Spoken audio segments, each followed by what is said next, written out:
Inanunsyo ng China ang kanilang pagganti sa US matapos napatawan sila ng Administrasyong Trump ng 10 hanggang 20% na taripa sa halos lahat ng mga produkto nito. Ayon sa China, hindi naging patas ang Amerika sa mga ginagawa nito sa kalakalan dahil isa itong paglabag sa international trading ng United Nations. At nitong Martes, March 11, sinabi ng kanilang tagapagsalita ng Foreign Ministry na si Mao Ning na magpapataw na rin sila ng 15% na taripa sa coal at liquefied natural gas, ganun din na may parehong porsyento na taripa sa crude oil, agricultural machinery at malalaking makina ng sasakyan na galing sa US. Magsisimula ang nasabing pagpapataw ng panibagong taripa sa March 20 at dagdag pa naman ito na magpapataw na din sila ng mga kaukulang dagdag na taripa sa mga kaalyado nitong bansa sa Europa at Asya, kabilang na dito ang Pilipinas. Hindi idinetalye ni Mao Ning ang mga hakbang at rason kung bakit idinagdag ng China sa mga listahan nito ang mga kaalyadong bansa ng Amerika ang magpataw ng karagdagang taripa sa mga produkto na ipinapasok sa kanilang bansa.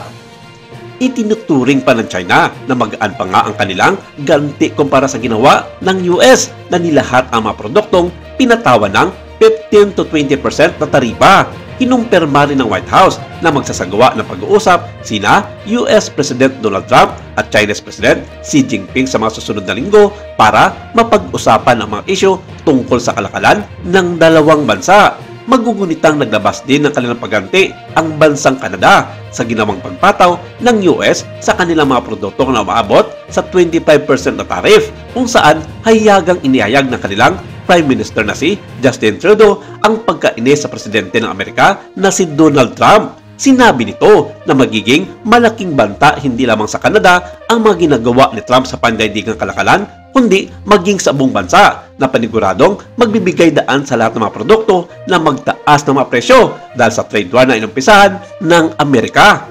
Samantala, kinumpirma ni Japanese Defense Minister Nakatani Chen mula nang bumalik ito sa kanyang pagbisita sa Pilipinas noong February 24 na nagkasundo na ang dalawang bansa sa isang multi-billion dollar deal na military package para sa pagpapalakas ng depensa ng Pilipinas dahil sa patuloy na banta ng China sa West Philippine Sea. Sinabi nito na sa mga susunod na buwan ay lalagdaan na ng Pilipinas at Japan ang isang kasunduan para sa mga armas militar na export sa Manila tulad na lamang ng mga karagdagan radar system, tatlong 105 meters na barko para sa Philippine Coast Guard, ang paglilipat ng mga second-hand na UA helicopter at mga tangke. Inimbitahan ni Nakatani ang kanyang counterpart na si Defense Secretary Gilbert Teodoro sa Japan sa hindi pa matukoy na panahon para sa formal na pagdalagda sa nasabing mga kasunduan.